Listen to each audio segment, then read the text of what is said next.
الشیطان الرجیم بسم اللہ الرحمن الرحیم وَأَطِيعُوا اللَّهَ وَرَسُولَهُ وَلَا تَنَازَعُوا فَتَفْشَلُوا وَتَذْهَبَ رِيحُكُمْ وَاصْبِرُوا إِنَّ اللَّهَ مَعَ الصَّابِرِينَ۔ یہ 10ویں پارے کی آیت ہم نے پڑھی ہے۔ 10واں پارہ آج تلاوت کیا گیا، جو سورہ انفال یہاں پر ختم ہوتی ہے اور سورہ توبہ شروع ہوتی ہے، اور یہ دونوں صورتیں جنگوں کے تعلق سے مضامین اپنے اندر رکھتی ہیں۔ آپ کو پتہ ہونا چاہیے کہ اسلام پوری زندگی کے لیے ہے اور ہر حالات میں اس کے احکامات ہوتے ہیں۔ مکے کے اندر جب مسلمان تھے، ان پر ظلم و ستم کیا جا رہا تھا، اللہ رب العزت نے فرمایا کہ تم صبر کرو، کفوا ایدیکم عنہ، اپنے ہاتھوں کو روکے رکھو، صبر کرو۔ پھر مدینہ ہجرت ہو گئی۔ اب جب اللہ کے رسول صلی اللہ علیہ وسلم مدینہ آ گئے تو پھر کفار ابھی بھی ان کو چین نہیں، پھر وہ حملہ کرنے کے لیے تیار ہیں، اور نہ صرف حملہ کرنے کے لیے تیار بلکہ اکیلے میں اگر مسلمانوں کو پا لیتے تو انہیں قتل کر دیتے، خواتین کی بے حرمتی کرتے۔ جب یہ صورتحال دیکھی گئی تو اب حکم دیا گیا کہ نہیں، اب ان کفار کا تمہیں مقابلہ کرنا ہے، اب ان سے مقابلہ کرو، اور حکم دیا گیا مسلمانوں کو کہ اپنے آپ کو پہلے تیار کرو۔ وَأَطِيعُوا اللَّهَ وَرَسُولَهُ، اور اللہ کی اور اس کے رسول کی اطاعت کرو۔ وَلَا تَنَازَعُوا، اور آپس میں جھگڑا مت کرو۔ فَتَفْشَلُوا وَتَذْهَبَ رِيحُكُمْ، ورنہ تم ناکام ہو جاؤ گے اور تمہاری ہوا اکھڑ جائے گی۔ وَاصْبِرُوا، اور صبر کرو، جمے رہو، ڈٹے رہو۔ ان اللہ مع الصابرین، اللہ صبر کرنے والوں کے ساتھ ہے، جم جانے والوں کے ساتھ ہے۔ اور اس کے بعد یہ بھی بتایا گیا کہ وَأَعِدُّوا لَهُم مَّا اسْتَطَعْتُم مِّن قُوَّةٍ، تم کفار اور مشرکین کے بالمقابل اپنے آپ کو تیار رکھو، تیار کرو اپنے آپ کو۔ تم نوالۂ تر نہ بن جاؤ کہ جس کا جی چاہے آئے اور تمہیں کھا جائے، جس کا جی چاہے آئے اور تمہیں قتل کر کے نکل جائے، جس کا جی چاہے آئے اور تمہاری پوری بستی کو تاراج کر کے چلا جائے۔ ایسا نہیں، اپنے اندر قوت پیدا کرو اور ہمت پیدا کرو، اور یاد رکھو کہ جب تمہاری جنگ ہو جائے، تمہارا مقابلہ ہو جائے، تو ہرگز اپنی پیٹھ مت دکھانا، آگے بڑھ کر حملہ کرو، اللہ کی مدد تمہارے ساتھ ہے۔ اللہ رب العزت نے یہ احکامات ارشاد فرمائے۔ اب آپ دیکھیں کہ سورہ توبہ شروع ہوتی ہے، اور جو سورہ توبہ شروع ہوتی ہے، ہمارے بہت سارے لوگ بڑی غلط فہمی کا شکار ہیں۔ اس کی ایک آیت کو لے کر بہت زیادہ غلط فہمی لوگوں میں پھیلاتے ہیں۔ وہ آیت یہ ہے، فَإِذَا انْسَلَخَ الْأَشْهُرُ الْحُرُمُ، جب یہ حرمت والے مہینے گزر جائیں، فَاقْتُلُوا الْمُشْرِكِينَ حَيْثُ وَجَدْتُمُوهُمْ، تو جہاں پاؤ ان مشرکین کو قتل کرو، وَخُذُوهُمْ، ان کو پکڑو، وَاحْصُرُوهُمْ، ان کو گرفتار کرو، وَاقْعُدُوا لَهُمْ كُلَّ مَرْصَدٍ، اور ہر جگہ پر ان کے لیے گھات لگا کر بیٹھو۔ فَإِن تَابُوا، اگر یہ ٹھیک ہے، توبہ کر لیتے ہیں، نماز کو قائم کرتے ہیں، زکوٰۃ کو ادا کرتے ہیں، تو ان کے راستے کو چھوڑ دو، اور اللہ تعالیٰ بے شک بہت زیادہ معاف کرنے والا غفور الرحیم ہے۔ اور اگر مشرکین میں سے کوئی تم سے پناہ مانگتا ہے تو اسے پناہ دے دو، یہاں تک کہ وہ اللہ کا کلام سنے، اور پھر اسے اس کی مامون والی جگہ پر پہنچا کے آؤ، اس لیے کہ یہ لوگ ایسے ہیں جو جانتے نہیں ہیں۔ اس آیت کو لے کر بہت غلط فہمی پھیلائی گئی لوگوں کے درمیان کہ مسلمانوں کے قرآن میں لکھا ہے کہ مشرکین اور کفار کو جہاں پاؤ قتل کرو۔ حالانکہ یہ بڑی غلط بات ہے، یہ انتہائی غلط بات ہے۔ اللہ نے کبھی یہ نہیں کہا ہے کہ جہاں مشرکین ملے، کفار ملے، انہیں قتل کرو، نہیں۔ اس کے فَإِذَا انْسَلَخَ الْأَشْهُرُ الْحُرُمُ، جب یہ حرمت والے مہینے گزر جائیں، اس کا مطلب یہ ہے کہ اوپر سے کوئی بات چیت چل رہی ہے۔ معاملہ کیا تھا؟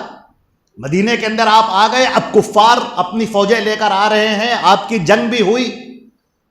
جب یہ کئی جنگیں ہوئیں تو اللہ تعالیٰ فرماتے ہیں کہ اگر یہ صلح کرنا چاہیں تو صلح کر لو۔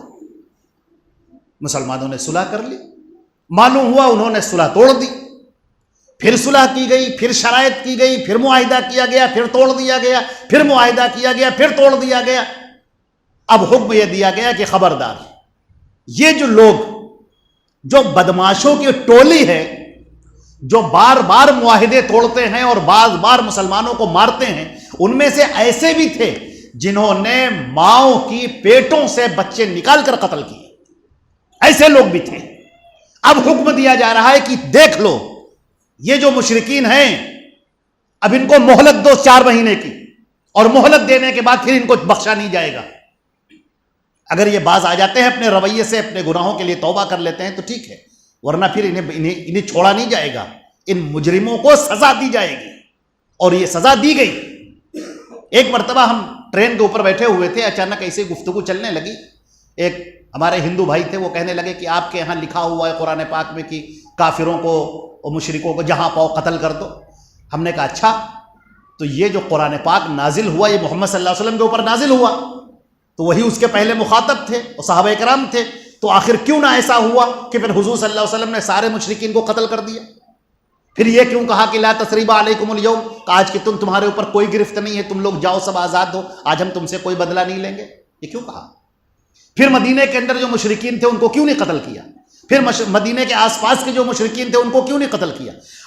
مدینہ کے آس پاس کے مشرکین کو آپ کچھ نہیں کہتے, اور مدینہ سے 800 کلومیٹر کی دوری پر غزوہ تبوک میں جا کر وہاں پر اس مقام پر رومیوں سے آپ جنگ کرتے. یہ کیا بات ہے؟ اس کے پیچھے کچھ تو ہوگا. اس کے پیچھے حکمت یہی ہے کہ جنگ اس سے کرنے کا حکم ہے جو تم سے جنگ کرنے کے لیے آ جائے. اور آپ حضرت اسامہ رضی اللہ تعالیٰ عنہ کو جس وقت اللہ کے رسول روانہ کر رہے تھے جیش اسامہ میں, آپ نے فرمایا حضرت اسامہ کو گھوڑے پر بیٹھے ہوئے ہیں, اور آپ نے ان کی لگام پکڑ لی, وہ اترنے لگے, آپ نے کہا نہیں بیٹھے رہو, تم اس وقت پوری مسلمان فوج کے کمانڈر ہو, بیٹھو, میں تمہیں نصیحت کر رہا ہوں, اس کو سنو. جب تم علاقے سے نکلنا تو خبردار کسی ہرے بھرے درخت کو قتل مت کرنا. جب تمہارا مقابلہ ہو, جنگیں ہوں تمہاری, تو عورتوں کو بچوں کو مت قتل کرنا. جب تمہاری جنگ ہو تو یاد رکھنا مشرکین میں سے کچھ ایسے بھی ہوں گے جن کو زبردستی لایا گیا ہے وہاں پر جنگ کرنے کے لیے, وہ تم سے جنگ کرنا نہیں چاہتے, انہیں قتل مت کرنا. کچھ ایسے لوگ ہوں گے جو ان کی عبادت کرانے کے لیے آئے ہوں گے, جو پروہت ہیں, جو ان کی عبادتیں کرانے کے لیے, ان کا جنگ سے تعلق نہیں, ایسے لوگوں کو مت قتل کرنا, مت مارنا. میدان جنگ میں جب تم جنگ کر رہے ہو اور کوئی اپنے ہتھیار چھوڑ دے اور صلح کی درخواست کرے تو اس کو قتل مت کرنا, اس کی صلح مان لینا. یہ اسلام کے احکامات.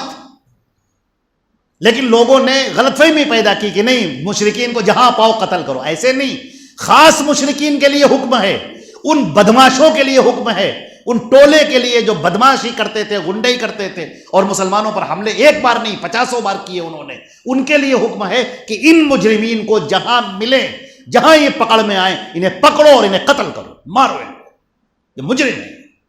تو یہ سب کے لیے نہیں ہے, ون ٹو آل نہیں ہے. مسلمانوں کی آدھی صدی میں آدھی دنیا پر انہوں نے حکومت کی ہے. اگر ایسا ہی ہوتا تو پھر قتل و غارت گری کے ایک داستان رقم ہو جاتی, لیکن ایسا نہیں ہے.